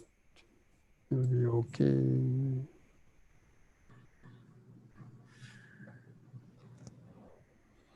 So you can place your hands at the edge of the knees. On the next in breath, stretch your head back, arch your lower spine, pull the hands against the knees, the arch backwards.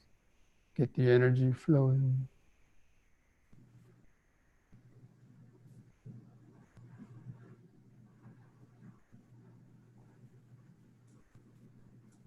And breathe in, lift the head up, and on an out breath, press the chin to the top of the chest to stretch the neck vertebrae.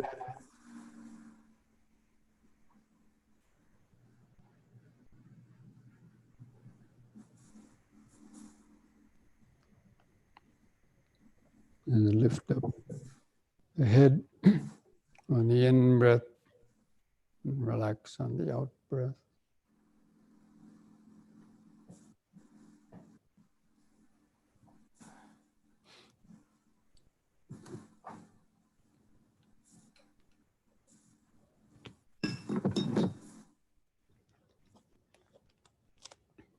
So friends, this brings our Sunday afternoon, well, if you're living on the East Coast, to an end. And I want to thank all of those of you who have been sending me emails or in other ways, expressing your thoughts, sympathy or condolences over the passing away of my mother. I appreciate that. And as I mentioned, the video of the Zoom recording of that ceremony that was made in Los Angeles yesterday, whenever I get the link to that recording, I'll put it up on the website or share it with you anyway on these meetings that we have when that's ready, if you care to observe a traditional kind of the Buddhist transfer of the merits and ceremony. And some of you may have known that I've been renovating the horse stable that's on our property, dilapidated horse stable. I've decided to make it into a project of making I'm making some meditation. Can people mute their mics, please? Help if you mute your mics. Anyway, I'm making a few kutis, that means rooms, in this building for self-retreats, or for meditators who want to come to do a self-retreat, or to have a single room if they're coming for our retreats in the future when we start having them again. But we do allow people even to come for self-retreats. Anyway, I'm dedicating one of those rooms to my mother and her sort of memory. So, and if anybody, because a number of people have inquired, how they could help or how could they, kind of donate or to a fund in my mom's memory. And so I'm doing it that way. I decided that would be the best way if, we can provide some more comfortable, facilities for people to come and do self-retreats and to develop their minds. That would be the best way to honor her memory. Okay. So anyway, that's on our website. There's some information about that, how if you care to donate for that. Okay, friends? So on Wednesday evening, I know a lot of you overseas don't attend the live Wednesday Zoom program because it's too late, but I'll be going over the Chunky Sutta, which is an interesting sutta and discussion with some Brahmins about the discovery of truth, the preservation of truth, the discovery of truth, and the realization of truth. Okay? So I wish you all the best this week. Try to continue your daily meditations, and the M&Ms, don't forget the M&Ms. They're really very sweet, small and sweet. Isn't that right, Fabian? Thank you. Thank you. Okay. Thank you, Bhante. Thank you. Thank you, Bye. Bhante. All the best. Mindfulness today keeps dukkha away. And Namo Buddhaya. Namo Buddhaya.